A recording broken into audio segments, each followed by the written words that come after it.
बेनज़ीर भुट्टो किसी भी मुस्लिम देश की बनने वाली पहली महिला प्रधानमंत्री थी।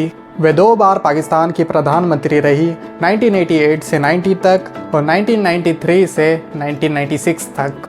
बेनज़ीर हार्वर्ड और ऑक्सफोर्ड जैसे संस्थानों में पढ़ी।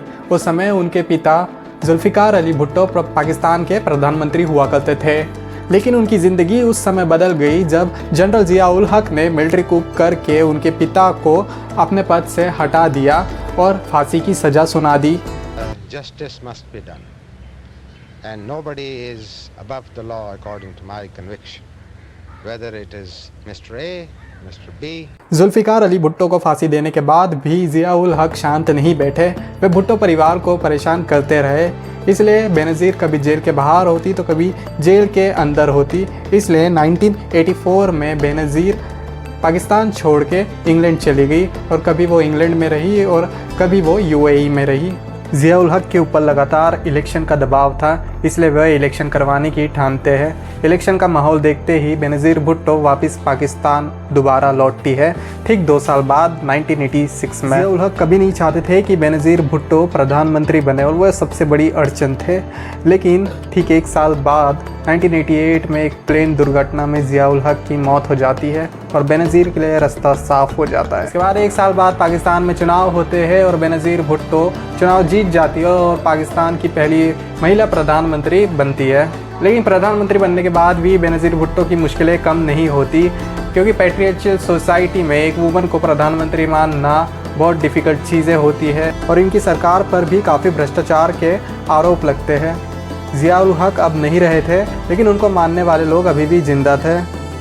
Mirza Beg, army chief, Hamid Gul, ISI chief और वहाँ के प्रेसिडेंट अभी भी ये नहीं चाहते थे कि भुट्टो प्रधानमंत्री रहे, इसलिए एक साजिश के तहत प्रेसिडेंट भुट्टो को उनके पद से हटा देते हैं। बेनज़ीर भुट्टो की सरकार मात्र 20 महीने और 4 दिन चलती है।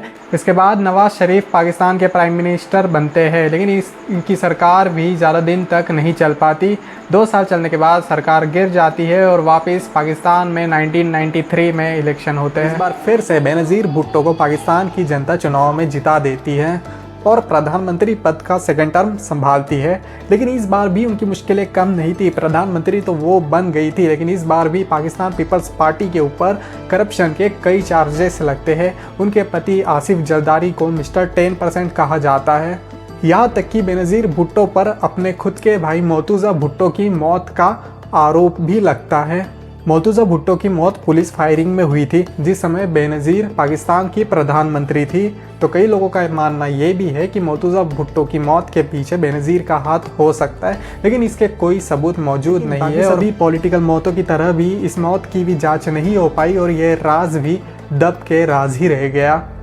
इस टर्म में बेनज़ीर भुट्टो के रिलेशन आर्मी के साथ तो अच्छे थे, लेकिन प्रेसिडेंट के साथ रिलेशन मेंटेन करना बेनज़ीर से रह गया। इसलिए अपोजिशन पार्टी की बातों पे आकर वहाँ के प्रेसिडेंट ने आर्टिकल 58 का इस्तेमाल किया और नेशनल असेंबली को भंग कर दिया और बेनज़ीर की गवर्नमेंट एक बार फिर से चली जाती है। तो आर्टिकल 58 वहाँ के प्रेसिडेंट को ये राइट देता है कि वे कभी भी नेशनल असेंबली को भंग कर सकते हैं। तो 1993 में बेनज़ीर 2nd टर्म संभाला था और 1996 में 3 साल के बाद फिर से उनकी गवर्नमेंट चली जाती है। 1997 में पाकिस्तान में फिर से इलेक्शन होते हैं और इस बार बेनज़ीर भुट्टो की party Pakistan Peoples Party election में हार जाती है और नवाज शरीफ फिर से पाकिस्तान के प्राइम मिनिस्टर बनते हैं। नवाज शरीफ की गवर्नमेंट आने के बाद नवाज शरीफ भुट्टो के ऊपर कई केस चलाते हैं, जिसमें मोतुज़ा भुट्टो उनके भाई की मौत का भी आरोप था बेनज़ीर पर। तो ये सब केसों से बचने के लिए बेनज़ीर विदेश चले जाती है। नवाज शरीफ की गवर्नमेंट भी मात्र 2 साल ही टिक पाती है। 1997 में वो इलेक्शन जीतते हैं और 2001 में परवेज़ मुशर्रफ मिलिट्री कूप करके खुद को प्रेसिडेंट घोषित कर लेते हैं और नवाज शरीफ को डेमोक्रेसी से बाहर निकाल देते हैं। डेमोक्रेसी ही ख़त्म हो जाती है। Your armed forces have never and shall never let you down. Benazir Bhutto को लगता था कि अगर वे मिलिट्री राज में पाकिस्तान वापस लौटी तो उनका हाल भी उनके पिता की तरह हो सकता है, इसलिए वह चाहकर भी पाकिस्तान मिलिट्री राज में नहीं लौटना चाहती थी। 2007 के आते आते परवेज़ मुशर्रफ पर कई सारे दबाव थे और एक सबसे बड़ा दबाव था वो था पाकिस्तान में इलेक्शन करवाने का। लेकिन इलेक्शन तो दो पार्टियों के बीच में होता है और बेनज़ीर तो विदेश में थी, तो विदेश में रह के यहाँ इलेक्शन कैसे लड़ सकती थी। और अगर वो यहाँ इलेक्शन लड़ने आती तो उनके ऊपर इतने सारे आरोप थे कि उन्हें एयरपोर्ट पर ही अरेस्ट कर लिया जाता। इसलिए यूएसए के निगोशिएशन करने के बाद परवेज़ मुशर्रफ बेनज़ीर भुट्टो पर लगे सारे आरोप को रद्द कर देते हैं और बेनज़ीर के लिए रास्ता साफ हो जाता है उनके वतन पाकिस्तान वापस लौटने का।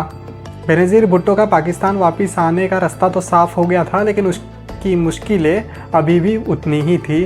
दुनिया भर की इंटेलिजेंस एजेंसियों ने ये इनपुट दिया था बेनज़ीर को कि अगर वे पाकिस्तान आई तो उन पर जानलेवा हमला हो सकता है और बेनज़ीर भुट्टो को भी पता था कि उनके ऊपर हमला होने वाला है। बेनज़ीर भुट्टो यूएस और यूके को सिक्योरिटी के लिए अप्रोच करती है और यूएस और यूके सिक्योरिटी देने के लिए तैयार भी हो जाते हैं, लेकिन परवेज़ मुशर्रफ इसे डिनाई कर देते हैं। अब चुनाव का कैंपेन था तो आना ज़रूरी था, इसलिए भुट्टो अपनी जान की परवाह न करते हुए पाकिस्तान 2007 19 अक्टूबर को वापस लौटती है। लाखों की संख्या में लोग उनके स्वागत के लिए कराची एयरपोर्ट पर खड़े रहते हैं और धूमधाम से उनका स्वागत होता है। एयरपोर्ट से भुट्टो एक ट्रक में सवार होती है जिसमें उन्हें परेड करना था। परेड एयरपोर्ट से मोहम्मद अली जिन्ना की कब्र तक जाने वाली थी। पिछले 8 घंटे से भुट्टो ट्रक के ऊपर सवार होकर अपने समर्थकों का अभिवादन स्वीकार कर रही थी। अभी मात्र 10 मिनट ही हुए थे उन्हें ट्रक से उतरकर अपनी बुलेट प्रूफ गाड़ी में बैठे हुए और तभी धमाका होता है। ट्रक बुरी तरीके से क्षतिग्रस्त होता है और उनके साथ चल रही 3 पुलिस की पेट्रोल गाड़ियां जलकर खाक हो जाती है और 20 पुलिस वाले जगह पर दम तोड़ देते हैं। 150 के करीबन लोग इस हमले में अपनी जान गंवाते हैं और 400 से ज़्यादा लोग इस हमले में घायल हो जाते हैं। लेकिन बेनज़ीर भुट्टो इस हमले में बच जाती है क्योंकि वह 10 ही मिनट पहले अपनी आर्मर्ड व्हीकल में बैठी हुई थी। उन्हें बिलावल हाउस ले जाया जाता है कराची का।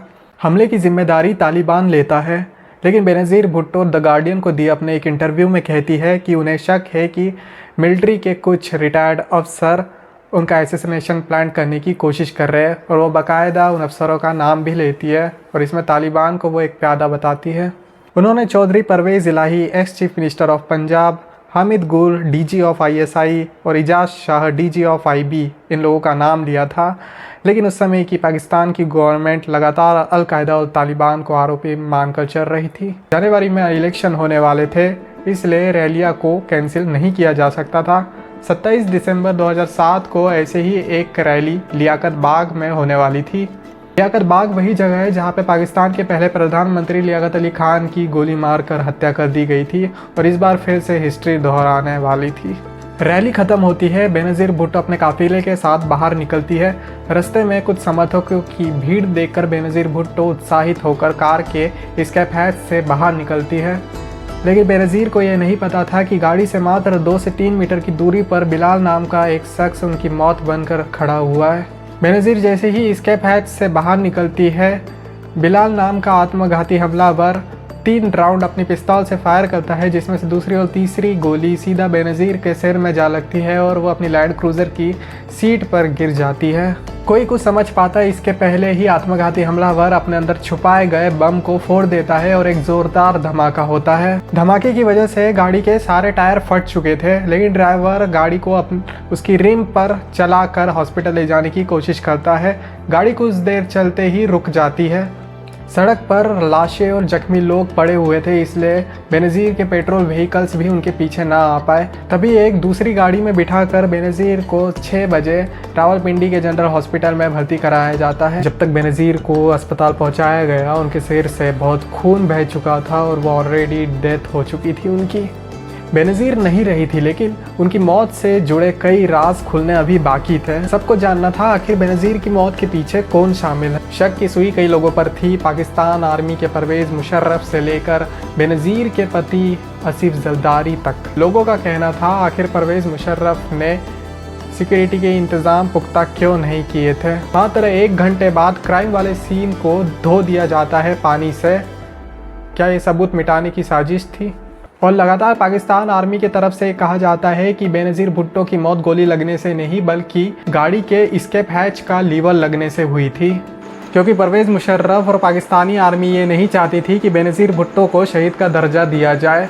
अगर शहीद का दर्जा बेनज़ीर को दिया जाता तो लोगों की सिंपैथी बेनज़ीर के प्रति ज़्यादा जागती और इसका सीधा सीधा फ़ायदा PPP को इलेक्शन में होता, और ये परवेज़ मुशर्रफ बिल्कुल नहीं चाहते थे। हमले के कुछ देर बाद पाकिस्तानी आर्मी प्रेस कॉन्फ्रेंस करती है और तालिबान को इसका जिम्मेदार बताती है। बैतुल्ला मस्जिद को इसका जिम्मेदार माना जाता है। इसका एक टेप भी पाकिस्तान आर्मी जारी करती है जिसमें ये कांग्रेचुलेशन करता हुआ नजर आता है किसी मौलवी को। लेकिन तालिबान दूसरे दिन इस चीज़ से इनकार कर देता है कि बेनज़ीर भुट्टो की मौत पर उसका कोई भी हाथ नहीं है। इसके बाद अलकायदा इस हमले की जिम्मेदारी लेता है। मौत के बाद कुछ जांच होती है। इसमें पता लगता है कि उस समय 3 हमलावर उस जगह पर मौजूद थे। एक बिलाल, दूसरे का नाम इकरम मुल्ला और तीसरे का नाम सईद। अगर बिलाल अपने मकसद में नाकामयाब हो जाता है तो इकरम मुल्ला और सईद उसके बैकअप थे, लेकिन बिलाल कामयाब हो जाता है और इनकी ज़रूरत नहीं पड़ पाती। पाकिस्तानी आर्मी बताती है कि उन्होंने इकरम मुल्ला को 1 साल बाद एक ड्रोन स्ट्राइक में मार गिराया, लेकिन ठीक इसके 9 साल बाद पाकिस्तानी आर्मी फिर से मोस्ट वांटेड टेररिस्ट की लिस्ट जारी करती है और इसमें इकरम मुल्ला का नाम 9वें नंबर पर रहता है। झूठ यहाँ से पकड़ा जाता है। शक की सुई आसिफ जरदारी बेनज़ीर भुट्टो के पति पर भी थी। आसिफ जरदारी ने बेनज़ीर भुट्टो का पोस्टमार्टम करने से मना करवा दिया था, जिसकी वजह से आज तक ऑफिशियली ये पता नहीं लग पाया कि मौत का असली कारण क्या था। और बेनज़ीर भुट्टो की मौत से सबसे ज़्यादा फ़ायदा भी आसिफ जरदारी को ही हुआ। बाद में वे पाकिस्तान के प्रेसिडेंट भी बनते। अगर भुट्टो ज़िंदा होती तो शायद ही वे कभी प्रेसिडेंट बन पाते। बेनज़ीर की मौत के बाद वे अपने 19 साल के बेटे बिलावल भुट्टो को PPP का चेयरमैन बनाते हैं और खुद को चेयरपर्सन बनते हैं। प्रेसिडेंट बनने के बाद भी आसिफ जरदारी जांच में कुछ खास दिलचस्पी नहीं दिखाते हैं। और तो और बेनज़ीर भुट्टो ने जिन 3 लोगों का नाम लिया था उनके पहले असैसिनेशन अटेम्प्ट में, उन लोगों की भी जांच नहीं कराई जाती और इसी से उन पर शक भी जाता है। लेकिन इस चीज़ के कई सबूत नहीं मिलते हैं, सिर्फ ये अनुमान लगाया जाता है। 2013 में पाकिस्तान की सुप्रीम कोर्ट साजिश और कातिल की मदद करने के लिए परवेज़ मुशर्रफ पर मुकदमा भी चलाती है और भगोड़ा भी घोषित करती है। परवेज़ मुशर्रफ को ये चीज़ पहले से पता थी, इसलिए वो पहले ही दुबई भाग जाते हैं। लेकिन सुप्रीम कोर्ट कहती है कि जब भी परवेज़ मुशर्रफ वापस आए तो उन्हें अरेस्ट कर लिया जाए, लेकिन मुशर्रफ कभी वापस नहीं आते। इसी मुकदमे में पाकिस्तान के 2 पुलिस वरिष्ठ अधिकारी को 17 साल की सज़ा होती है। 5 तालिबानियों को अरेस्ट किया जाता है, लेकिन सबूतों के अभाव पर उन्हें छोड़ दिया जाता है। UN की तरफ से 3 सदस्यीय टीम आती है, लेकिन टीम को कोई सहयोग नहीं मिला आसिफ जरदारी सरकार की तरफ से, और टीम ये कहते हुए चली जाती है कि आखिर पोस्टमार्टम क्यों नहीं करवाया गया। पेशे से वकील चौधरी जुल्फ़िकार ये कहते हैं कि वो केस के बहुत क्लोज तक आ चुके हैं। जिस समय परवेज़ मुशर्रफ पर मुकदमा चल रहा था 2013 में, उसी समय इनकी भी हत्या कर दी जाती है। यहाँ तक कि बेनज़ीर भुट्टो के उस समय के सिक्योरिटी चीफ खालिद शहनशाह आसिफ जरदारी के बहुत क्लोज हुआ करते थे। इनकी भी गोली मारकर हत्या कर दी जाती है 2013 में ही। ये सभी उठापटक के बाद भी आज तक ये पता नहीं चल पाया कि बेनज़ीर भुट्टो की मौत का असली जिम्मेदार कौन था। और बाकी सब मौतों की तरह ये मौत भी पाकिस्तान में एक गुमनाम साजिश बनकर रह जाती है। वेस्टर्न इंटेलिजेंस एजेंसी इस मौत के पीछे पाकिस्तानी ISI और वहाँ की आर्मी को जिम्मेदार ठहराती है।